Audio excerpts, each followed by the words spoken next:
काही प्रमाणात रत्नागिरी आणि विशेषतः पुणे, कोल्हापूर, सातारा, सांगलीला पाऊस कमी आहे, परंतु हे जे काही धरणातलं पाणी जातं, विशेषतः वारणेचं असेल, कोयनेचं असेल, कृष्णेचं असेल, तर त्याच्यातून हे पाणी पुढं जात असताना आपल्याला सगळ्यांनाच माहिती आहे की आता 2.5 लाखचा क्युसेसचा पाणी अलमट्टीमधनं सोडण्यात आलेलं आहे. आम्ही त्यांना विनंती केली की 3 लाखापर्यंत तुम्ही जावा, कारण वर पंचगंगा फुल भरून धोक्याच्या पातळीच्या वरनं चाललेली आहे. राधानगरी फुल भरलेलं आहे. तिकडचं दूधगंगा मात्र तिथं पाणी अजून आपण साठवू शकतो. वारणाची कॅपॅसिटी साधारण आपण 75% ठेवलेली आहे. जेवढा येवा येतो तेवढा आपण सोडतोय. कोयनेची पण 75% पाणी ठेवलेलं आहे. जेवढा येवा येतोय तेवढा सोडतोय. सध्या 11,000 क्युसेसने कोयना सोडलेला आहे. आपल्या खडकवासल्याच्याबद्दल बोलायचं झालं तर पुण्यातनं वाहणारं खडकवासल्याचं ओव्हरफ्लोचं सगळं पाणी 35,000पर्यंत आपण गेलेलो होतो. आता आपण 15,000पर्यंत आलो आहे. परंतु सगळी माहिती घेता आत्ता वाजलेले आहेत 2:30. अधिकाऱ्यांना अशा सूचना दिलेल्या आहेत की आत्ताच थोडंसं पाणी वाढवायचं असेल तर वाढवा, कारण एकदा 7च्या पुढं अंधार पडल्यानंतर पाणी वाढवलं तर त्याचा सगळ्यात सखल भागात जिथं पाणी शिरतं तिथं सगळ्या नागरिकांना त्याचा त्रास सहन करावा लागतो. त्याच्याऐवजी साधारण 50% पाणी आता जेवढा येवा त्या धरणात येतो, म्हणजे इनफ्लो तेवढा आउटफ्लो आपण ठेवलेला आहे. परंतु अजून आपण तो वाढवायला सांगितला आहे, जेणेकरून 50% जरी धरण ठेवलं, रात्री जरा जास्त पाऊस झाला तर तेवढा पाणी साठा वाढवण्याची क्षमता धरणामध्ये असली पाहिजे. बरसगाव, पानशेत, टेमघर इथं आपल्याकडं पाणी साठवण्याची क्षमता आहे, कारण 70%च भरलेत. पवनामध्ये पाणी साठवण्याची शक्यता आपल्याला क्षमता आहे, कारण ते पण 70% भरलेले आहेत. सगळ्या धरणांचे जिथं कॅनॉल आहेत, म्हणजे Chaskaman canal, Khadakwasla canal, Nira canal, Nira right bank canal, Nira light bank canal, ते सगळे सोडायला सांगितलेले आहेत. त्याचबरोबर टेंभूर, ताकारी, म्हैसाळ, उरमोडी, जिहे, काठापूर, जनाई, शिरसाई, पुरंदर ह्या सगळ्या उपसा सिंचन योजना चालू करायला सांगितलेल्या आहेत. त्या चालू झाल्या पण, आणि त्याचं पाणी तिकडच्या वरच्या भागात जिथं तलावामध्ये पाणी आपण साठवू शकतो आणि तिथं पाऊस कमी आहे अशा ठिकाणी पाण्याचे साठे करायला सांगितलेले आहेत. आता पाण्याचे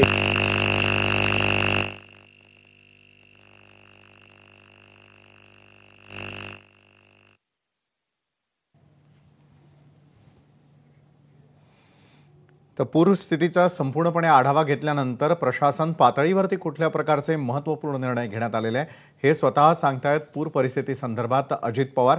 अजित पवार यांनी देखील अधिकाऱ्यांना थेट रस्त्यावरती उतरून त्या संदर्भातली माहिती आणि रेस्क्यू ऑपरेशन करा असं स्पष्टपणे सांगितलेलं आहे. तर दुसरीकडे पाण्याचा विसर्ग जर या क्षणाला वाढवायचा असेल तर तो दिवसा वाढवा, संध्याकाळी 7 नंतर तो वाढवण्यात येऊ नये याकडे देखील त्यांनी लक्ष वेधलेलं आहे. आणि थेटपणे या सर्व पूर परिस्थितीवरती लक्ष ठेवून असल्याचं सांगताना नागरिकांनी कुठल्याही प्रकारे घाबरून न जाता अंधार पडण्याआधीच या पाण्याचा निचरा कसा करता येऊ शकेल या संदर्भामध्ये पावलं उचलण्यास त्यांनी सांगितलेलं आहे. तर दुसरीकडे पाऊस जो आहे तो कमी होत नसल्याचंही दिसतंय. होते ते आता पुन्हा कॉर्पोरेशनमध्ये आलेले आहेत. त्याच्यामध्ये त्यांनी सांगितलं की आता पाणी फक्त घोटभर म्हणजे गुडघाभर पण पाणी राहिलेलं नाही. जेवढ्या लोकांना शिफ्ट व्हायचं होतं त्या बोटीच्या माध्यमातून सगळ्या लोकांना सुरक्षित ठिकाणी शिफ्ट करण्यात आलेलं आहे. काही लोक त्यांच्या नातेवाईकांकडे जात आहेत, त्यांना पाण्याच्या बाहेर काढल्यावर तर त्यांना आम्ही मुभा दिलेली आहे, कारण तो त्यांचा अधिकार आहे. पण ज्या लोकांना शिफ्ट म्हणजे ज्यांना कुठंच राहायची जागा नाही अशांना पण व्यवस्था कॉर्पोरेशनच्या मार्फत केलेली आहे.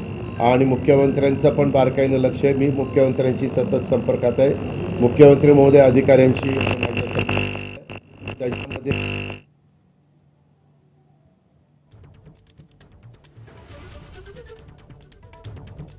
अधिकाऱ्यांना योग्य त्या सूचना देण्यात आल्याचं देखील अजित पवारांनी यावेळेला सांगितलेलं आहे. पूर परिस्थिती आणखी गंभीर होऊ नये त्यावरती प्रशासनाचं पूर्णपणे लक्ष असल्याचं त्यांनी सांगितलेलं आहे. ज्या सखल भागांमध्ये मोठ्या प्रमाणामध्ये पाणी साचलेलं आहे त्या ठिकाणाहून नागरिकांना योग्य रीतीनं बाहेर काढण्यासाठीची पावलं प्रशासन उचलत असल्याचं आणि प्रशासन पूर्णपणे सतर्क असल्याचं त्यांनी नागरिकांना सांगितलेलं आहे. तर दुसरीकडे राज्याबाहेरून ज्या ज्या ठिकाणी अलमट्टी धरणाचं पाणी आहे किंवा कर्नाटकमधल्या पाण्याचा जो प्रश्न आहे त्या संदर्भातही तिथल्या अधिकाऱ्यांशी आपण चर्चा केल्याचं खुद्द अजित पवारांनी सांगितलेलं आहे. त्यामुळे पूर परिस्थिती आटोक्यात आणण्यासाठी आपण पूर्णपणे प्रयत्नशील असल्याचंही त्यांनी सांगितलं आहे. नागरिकांनी कुठेही घाबरून न जाता प्रशासन पातळीवरती योग्य ते निर्णय घेतले जातील आणि परिस्थिती आटोक्यात आणण्यासाठीचे संपूर्ण प्रयत्न आपण करत असल्याचंही ते म्हणाले. प्रत्येकजण आपल्या आपल्या नियंत्रण कक्षामध्ये थांबून या सगळ्या गोष्टीवर नियंत्रण ठेवण्याचा प्रयत्न करत आहे. मुळशी धरण देखील बऱ्यापैकी भरलेलं असल्यामुळं मुळशी धरणाला कलेक्टरला सांगून त्यांना वीज निर्मिती करायला सूचना दिलेली आहे, जेणेकरून वीज निर्मितीचं पण पाणी त्या बाबतीमध्ये कमी व्हायला मदत होईल. आणि बाकीचं पाणी मात्र मुळा नदीमध्ये सोडलेलं आहे. ते मुळा नदीतनं इकडनं खाली बन गार्डनवरून भीमा नदीत आणि भीमा नदीतनं आपल्या उजनीला अशा प्रकारे चाललेलं आहे. अजून बन गार्डनला पण पाणी बऱ्यापैकी त्या ठिकाणी चाललेलं आहे, परंतु तिथं कुठलं अडचणीचं काही कारण नाही.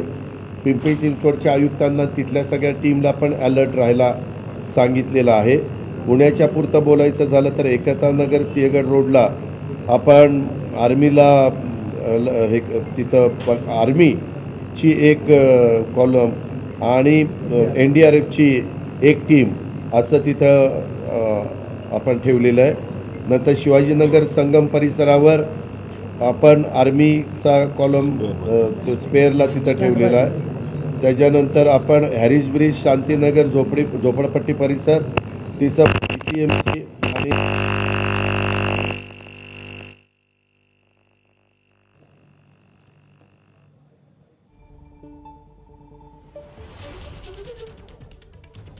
तर आपण थेट प्रक्षेपण पाहतो आहोत अजित पवार यांच्या सुरू असलेल्या पत्रकार परिषदेचं. अलमट्टीमधून पाणी सोडण्याची कर्नाटक सरकारला देखील आपण विनंती केल्याचं त्यांनी सांगितलेलं आहे. तर पूर परिस्थिती आटोक्यात आणण्यासाठी प्रशासन पातळीवरती सर्वतोपरी प्रयत्न सुरू असल्याची माहिती ते देत आहेत. कुठल्या भागामध्ये सध्या किती पाणी साठलेलं आहे, कशा प्रकारे ते साठलेलं आहे, त्याचा निचरा करण्यासाठी काय उपाययोजना केल्या जात आहेत याची माहिती ते देत आहेत.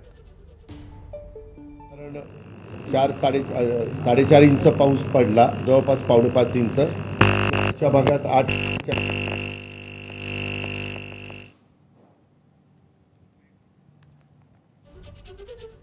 तर या पूरस्थितीचा आढावा घेत असताना पुण्यातल्या ज्या ज्या सखल भागांमध्ये पाणी साचलेलं आहे तिथल्या नागरिकांना सतर्कतेचे आदेश देण्यात आलेले आहेत. NDRF आणि आर्मी ही पुण्यात मदतीसाठी दाखल झालेली आहे आणि त्यांच्याकडे पाचारण केल्यानंतर जे जे नागरिक अशा प्रकारे पूर परिस्थितीमध्ये अडकून पडलेले आहेत, जिथल्या सोसायट्यांमध्ये सर्वाधिक पाणी शिरलेलं आहे, तिथल्या नागरिकांना सुरक्षितरित्या बाहेर काढण्यासाठीचे प्रयत्न त्यामध्ये NDRF आणि आर्मीचे जवानही करत असल्याची माहिती खुद्द अजित पवारांनी या क्षणी दिलेली आहे. तर प्रशासनाचं पूरस्थितीकडे पूर्णपणे लक्ष आहे आणि पूरस्थिती आणखी भयावह स्थितीमध्ये जाऊ नये यासाठीच्या योग्य त्या उपाययोजना करत असताना खुद्द अजित पवारांनी प्रशासनामध्ये असलेल्या सर्व अधिकाऱ्यांशी संपर्क साधलेला आहे. योग्य त्या सूचना करण्यात आलेल्या आहेत आणि योग्य त्या सूचनांचं अधिकाधिक पद्धतीनं त्या ठिकाणी पालन करावं अशा प्रकारची विनंती त्यांच्याकडून करण्यात आलेली आहे.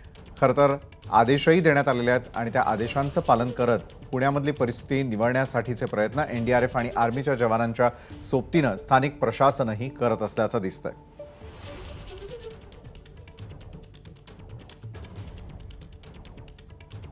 पुण्यामध्ये पूरस्थिती अभूतपूर्व त्या ठिकाणी निर्माण झाल्याचं दिसू लागलेलं आहे, कारण जोरदार सुरू असलेला पाऊस थांबण्याचं नाव घेत नाहीये. त्यामुळे धरण क्षेत्रांमध्ये मोठ्या प्रमाणामध्ये पाण्याची आवक सुरू झालेली आहे. पाण्याची आवक सुरू झाल्यानंतर हळूहळू करत का होईना विसर्ग सुरू करण्यात आलेला होता. मात्र अनेक नागरी वस्त्यांमध्ये पाणी शिरायला सुरुवात झाली आणि पाणी शिरल्यानंतर मात्र अनेक जण आपापल्या निवासस्थानी किंवा कार्यालयांमध्ये अडकून पडल्याचंही चित्र आहे. त्यांना योग्य रीतीनं बाहेर काढण्यासाठी पुण्यात NDRF आणि आर्मीला बोलावण्यात आलेलं आहे. त्याच्यामध्ये जर कोणी अडकलेलं असेल तर त्याला कसं लवकरात लवकर बाहेर काढता येईल अशा प्रकारचा सरकारचाही प्रयत्न आहे आणि प्रशासन पण त्या पद्धतीनं अलर्ट म्हणून काम करत आहे. दुसरी गोष्ट भिडे पूल शेजारी पुलाची वाडी येथे 3 युवकांना शॉक बसून ते मयत झालेले आहेत। त्यांना आपण सह्याद्री हॉस्पिटलला नेलेलं होतं, उपचार करण्याचा प्रयत्न केला, परंतु शेवटी डॉक्टरांनी त्यांना मृत घोषित केलं। त्यांचं ते गाडी असतात म्हणजे बुर्जी च्या संदर्भामध्ये अंडा बुर्जी अशा प्रकारचे स्टॉल आणि बुर्जी स्टॉल सुरक्षित ठिकाणी हलवण्याच्या करता ते गेलेले होते। मी राजेंद्र पवार म्हणून आमचे चीफ इंजिनियर महावितरणचे, त्यांना विचारलं, ते म्हणले पाणी ज्यावेळेस वाढायला लागलं त्याच वेळेस आपण तिथलं लाईटचं बंद करून टाकलेली होती, विजेचं कनेक्शन बंद केलेलं होतं। आमचा अंदाज आहे की ह्यांनी अनधिकृत विजेचं कनेक्शन कुठून तरी एकदा आकडा टाकून किंवा कुणाच्या तरी जिथं चालू होतं तिथनं घेतलेलं होतं आणि त्याच्यामुळे अभिषेक घाणेकर, आकाश माने, शिवा परिहार हा नेपाळी कामगार होता 18 वर्षाचा, आकाश माने 21 वर्षाचे होते, अभिषेक घाणेकर 25 वर्षाचे होते, पुलाची वाडी डेक्कनच्या परिसरातले राहणारे। ह्या तिघांचा मात्र दुर्दैवी मृत्यू झालेला आहे या विजेचा शॉक लागल्याने आणि डॉक्टरांनी तिथं उपचार करत असताना शेवटी त्यांना मृत घोषित केलेलं आहे। त्याचबरोबर काही भागातली वाहतूक आम्ही बंद केलेली आहे की तिथनं आताच्या काळामध्ये लोकांनी जाणं येणं धोक्याचं आहे, म्हणून ते रस्ते आपण बंद केलेले आहेत आणि तसं तिथं माणसं पण ठेवलेली आहेत। त्याच्यामध्ये सांगायचं झालं तर पुणे ते माले हे गाव, मालेगाव जे आहे ते पुणे ते रायगड जिल्हा हद्द ते माणगाव म्हणजे खालचं रायगडमधलं माणगाव, राष्ट्रीय महामार्ग किलोमीटर 63 मध्ये मुळशी तालुक्यातील आदरवाडी गावाचे हद्दीमध्ये दरड कोसळल्याने वाहतूक व्यवस्था बंद करण्यात आलेली आहे आणि तिथं मात्र 1 जण मृत्युमुखी पडलं, 1 जखमी झालेलं आहे। त्याच्यामध्ये 10 मीटर महामार्गाची हद्द आहे आणि रस्त्याची रुंदी 5.5 मीटर एवढीच आहे। ते एक तिथं पिकनिक फॅमिली हॉटेलमधील एक व्यक्ती तिथं दुर्दैवी त्याचा अंत झालेला आहे। जो जखमी आहे त्याच्यावर दवाखान्यामध्ये उपचार चालू आहे। त्याच्यामध्ये या सगळ्या नैसर्गिक संकटामुळे जिथं जे कोणी जखमी झालेले आहेत त्यांचा संपूर्ण खर्च शासन अथवा कॉर्पोरेशनच्या हॉस्पिटलमध्ये असेल तर कॉर्पोरेशन करणार आहे आणि तशा प्रकारच्या सूचना ह्या दिलेल्या आहेत। आम्ही सतत कोल्हापूर, सांगली, सातारा, पुणे, रायगड, ठाणे, मुंबई उपनगर या सगळ्या जिल्हाधिकाऱ्यांच्या पण संपर्कात आहोत। उद्या काहीतरी एक जिल्हाधिकाऱ्यांचा नागपूरला निवडणूक आयोगाने काहीतरी एक ट्रेनिंग ठेवलेलं होतं, परंतु चीफ सेक्रेटरीला आणि चोकलिंगमला सांगून ते पुढे ढकलायला सांगितलं, कारण जिल्हाधिकारी हे त्या जिल्ह्याचे प्रशासनाचे प्रमुख म्हणून काम करत असतात आणि अजूनही ह्या जिल्ह्यांच्या मध्ये कुठं रेड अलर्ट, कुठं ऑरेंज अलर्ट, कुठं येलो अलर्ट असं हवामान खात्याने सांगितलेलं आहे, म्हणून आपण ती खबरदारी या बाबतीतली घेतोय। वेगवेगळ्या भागामध्ये देखील आपण NDRF, SDRFच्या तुकड्या तिथं नेमलेल्या आहेत, ते त्यांचं काम त्या बाबतीमध्ये करतायत। कात्रज तलाव जवळपास भरत आलेला आहे। आता कात्रज तलावाचं ओव्हरफ्लोचं पाणी आंबील ओढ्यातनं जात आहे, म्हणजे तिथं जात आहे आणि बऱ्याचदा तिथं अडथळा निर्माण होतो, पाणी आजूबाजूच्या भागामध्ये शिरतं। लोकप्रतिनिधींची पण ती तक्रार होती। आम्ही ती खबरदारी घेऊन खबरदारीच्या ज्या सूचना तिथं द्यायच्या असतील तिथं ज्यांना अपॉइंट करायचं होतं तिथं त्या टीमला अपॉइंट आपण केलेलं आहे।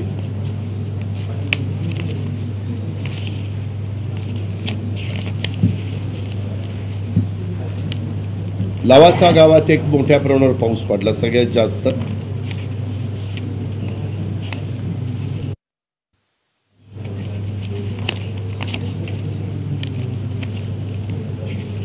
साधारण 5 दिवसाचा मी मगाशी तिथल्या नियंत्रण कक्षात होतो, त्याच्यावर त्यांच्याकडनं देखील तुम्ही बघत असाल इथं काही ऑरेंज दाखवलंय, काही रेड दाखवलंय, काही येलो दाखवलंय। अशा प्रकारची परिस्थिती 4-5 दिवसाची हवामान खात्याने गुलाबा यांनी ते दिलेली आहे। ती एक माहिती करता आपण सगळीकडे सांगतोय आणि कलेक्टरना सगळ्या तिथल्या प्रशासनाला पण ते कळवलेलं आहे. आता ह्याच्या व्यतिरिक्त काय आपल्याला विचारायचं असेल तर आपण विचारू शकतो. अफेक्टेड एरियामध्ये गेल्यानंतर नागरिकांचं असं म्हणणं की प्रशासनाने त्यांना कोणती इन्फॉर्मेशन पूर्वकल्पना दिलेली नव्हती असा आरोप. आपण ज्यावेळेस पहाटे पाणी सोडायला सुरुवात त्या ठिकाणी केली, आपण जाणीवपूर्वक हे पाणी दिवस उजाडत असताना सोडायचा प्रयत्न केला, परंतु ते सोडणारं पाणी आणि पुणे शहरामध्ये पडणारा पाऊस असं ते एकत्र सगळं झाल्यामुळं पाण्याची पातळी वाढली. तुम्ही बघा, नंतर सगळेजण तिथं गेल्यानंतर तुम्ही पण त्या भागात होता, प्रशासन पण प्रयत्न करत होतं, बोटी पण आपण लगेच पाठवल्या, ते पण जवान काम करत होते आणि त्यांना सगळ्यांना बाहेर काढलं. आज पाणी एकदम तिथं आत्ताच्या घडीला खाली गेलेलं आहे आणि त्याच्यातून लक्षात आल्यानंतर ताबडतोब आपण शाळांना पहाटे सुट्ट्या जाहीर केल्या, पिंपरी चिंचवड पुण्याच्या शाळांना, त्या सगळ्या गोष्टी केलेल्या आहेत. शेवटी काय होतं, ज्या माणसांना तो त्रास सहन करावा लागतो त्यांची तक्रार तर राहते, आपण पण त्या गोष्टी समजून घेतल्या पाहिजे. शेवटी प्रशासनातला कुठलाही अधिकारी, प्रशासनामध्ये काम करणारे आम्ही किंवा सरकार, त्यांना कुणालाही आपल्या भागातले कुठंतरी नागरिक हे अडचणीमध्ये राहावेत असं कदापि वाटत नाही, वाटणार पण नाही. ही पण बाब आपण लक्षामध्ये घेतली पाहिजे. आता आपण पुढची खबरदारी म्हणून कुठल्या धरणातलं किती पाणी सोडलं पाहिजे, कुठलं पाणी किती अडवून ठेवलं पाहिजे, याबद्दलच्या पण सगळ्या सूचना कपोलेंना पण दिलेल्या आहेत. गुणाले म्हणून चीफ इंजिनियर आहेत, त्यांना पण दिलेल्या आहेत आणि त्यांना त्यांच्या खालच्या एसी एक्झिक्युटिव्ह इंजिनियर, त्यांना आज कुठल्याही परिस्थितीत एक्झिक्युटिव्ह इंजिनियर दर्जाच्या माणसांनी धरणाच्या जिथं धरणाचे मेन गेट आहेत तिथं थांबायला पण सांगितलेलं आहे. असं सगळं केलेलं आहे. कोयनापासून बाकी आपल्या बऱ्यापैकी धरणांना स्वतःचे फ्लड मॅनेजमेंट सिस्टीम, त्या सिस्टीम संदर्भात माहिती जाते की एक्झॅक्टली कशा पद्धतीने आमचे ऑपरेट होणार आहे. नाही त्याच्यामध्ये त्याच्यावरून लोक अफेक्टेड आणि गाव नाही आम्ही त्याच्यात सगळ्या जिल्हाधिकाऱ्यांना सांगितलेलं आहे. आता इलेक्ट्रॉनिक मीडिया आणि सोशल मीडियाच्या निमित्तानं आपण त्यांना ताबडतोब या सगळ्या गोष्टी कळू शकतो. एक गोष्ट तुम्ही पहा, आपण दिवसाच खडकवासल्याचं पाणी सोडायचा प्रयत्न केलेला आहे. आत्ताही दिवसा खडकवासला जेवढं खाली घेता येईल तेवढं खाली घेण्याचा प्रयत्न करतोय, रात्र सुरू व्हायच्या आतमध्ये. म्हणजे नंतर जरी अजून पाऊस पडतोय वरच्या भागामध्ये, सह्याद्रीच्या सगळ्या भागात पाऊस त्या ठिकाणी पडतोय. आजही तिथं रायगड, रत्नागिरी इथं रेड अलर्टच दाखवलेला आहे. त्याच्यामुळे आपण ती काळजी घेतलेली आहे. साधारण आम्ही आता असं ठरवलेलं आहे 75% जिथं धरणं झालेली आहेत त्या धरणामध्ये वरनं जर येवा इन्फ्लो हा जर 20,000 क्युसेस येत असेल तर 20,000 क्युसेसच पाणी बाहेर सोडायचं, जेणेकरून यदाकदाचित रात्री अपरात्री काही पाऊस पडला तर तिथं 25% तरी पाणी साठवण्याची क्षमता ही आपल्याकडे असली पाहिजे. कोयना धरण मोठं आहे, त्याची 100ची कॅपॅसिटी आहे, त्याच्यावर 25 TMC पाणी तिथं साठू शकेल अशा प्रकारची व्यवस्था आपण कोयनेला केलेली आहे. त्याच प्रकारची व्यवस्था आपण त्याला केलेली आहे, वारडेला केलेली आहे आणि बाकीची आपली धोम, बलकवडी, धोम, कनेर, उरमोडी या धरणामध्ये तारळी इथं मात्र आपल्याकडं कॅपॅसिटी आहे, तिथं घाबरून जायचं कारण नाही. पण राधानगरी धरण भरल्यानंतरच ते शाहू महाराजांनी बांधलेलं धरण आहे, भरल्यानंतर ॲटोमॅटिक त्याचे गेट वर होतात आणि त्याचं ओव्हरफ्लोचं पाणी सुरू होतं. ते मात्र सुरू झालेलं आहे, ते धरण भरलेलं आहे. दूधगंगामाला मात्र जागा आहे तिथं पाणी अडवण्याची, तशा प्रकारचं आम्ही व्यवस्थापन केलं. मुद्दा असा आहे, खडकवासला धरण 100% भरेपर्यंत थांबलं प्रशासन, हे जर आधी सोडलं असतं. अरे बाबा नाही, एकदम वरनं जोरात पाणी आलं. आपण लक्षात घ्या, आपलं खडकवासला धरण फक्त 2.25 TMCचं आहे. आपली बरसगावून 500 दोन्ही धरणं मिळून 25 TMCच्या पेक्षा मोठी धरणं आहेत. आपलं टेमघर धरण 4.25 TMCचं आहे. त्याच्यावर हे इतकं छोटं धरण आहे. आता ह्याच्यात कधी तुम्हीच पेपरला बातम्यात येत होतं, म्हणजे ऐकत होतो आपण की बाबा आपल्याकडे तिथं 50% आहे, इतक्या दिवसाचा पाणी साठा झालेला आहे. शेवटी दोन्ही बाजू बघावे लागतात आणि पाणी वरच्या भागामध्ये जास्त पाऊस पडल्यामुळं ते लहान धरण असल्यामुळं लगेच भरलं. मी आत्ताही अधिकाऱ्यांना सूचना दिल्या की ते तुम्ही 75% न करता 50%वर आणा, कारण ते बारकं धरण आहे, 1.5 TMC पाणी तर झटक्यात येईल. अशा पद्धतीनं ते 50%वर आणायच्या सूचना दिलेल्या आहेत. आत्ता 15,000 क्युसेसनी चाललेलं आहे. त्याच्यात अजून थोडीशी वाढ करायला सांगितली. भाजपने पुन्हा बुडवलं असं सुप्रियाताईंनी आरोप काय? केलाय. हे बाबा, अशा प्रकारचं नैसर्गिक संकट आल्यानंतर विरोधक काय आरोप करतात त्याला जास्त महत्त्व देण्यापेक्षा जे नागरिक आपले अडचणीत नाहीत त्यांना बाहेर काढून पुन्हा जरी पाऊस पडला, जे काही ऑरेंज अलर्ट दाखवलाय किंवा येलो अलर्ट दाखवलाय, त्यामध्ये मला ह्याच्यात राजकारण करायचं नाही. कोणी काय बोललं त्याला उत्तर पण द्यायचं नाही, त्याच्यात वेळ पण घालवायचा नाही. ह्यामध्ये जी काही खबरदारी घ्यायला पाहिजे ती आमचे प्रशासनाचे दोन्ही कॉर्पोरेशन घेत आहेत. आयुक्त सगळीकडचे घेत आहेत, विभागीय आयुक्त घेत आहेत, PMC आयुक्त घेत आहेत, PCMC आयुक्त घेत आहेत, PMRD आयुक्त घेत आहेत, कमिशनर पोलीस कमिशनर घेत आहेत, सगळेच जण घेत आहेत, कलेक्टर घेत आहेत. प्रत्येकजण आपापल्या कामामध्ये आहे, असं गैरसमज करण्याचं काही कारण नाही. घटना काही काळाकरता घडलेली ही मी नाकारत नाही, मात्र त्याच्यातनं ताबडतोब त्यांना कसं बाहेर काढता येईल आणि सुरक्षित ठिकाणी आणता येईल अशा पद्धतीचं काम आपण केलं. ज्या सोसायट्यांमध्ये पाणी शिरलेलं आहे, ज्या भागात पाणी शिरले त्यांच्या पाण्याच्या टाक्यांमध्ये पण पाणी शिरलेलं आहे, त्यांना प्यायला पाणी नाही. आपण काही व्यवस्था करणार आहेत? त्याच्यामध्ये टँकर, त्यांना नुकसान भरपाई देणार, त्यांच्यामध्ये टँकरचे पाण्याची व्यवस्था त्या ठिकाणी केली जाईल. एक गोष्ट खरी आहे, नेहमीच या सोसायट्यांमध्ये पाणी शिरत आहे. काही जणांचं असं म्हणणं आहे. तर महाराष्ट्रभरामधील पावसासंदर्भातले सगळे अपडेट्स आमच्या प्रत्येक बातमीपत्राच्या माध्यमातून आम्ही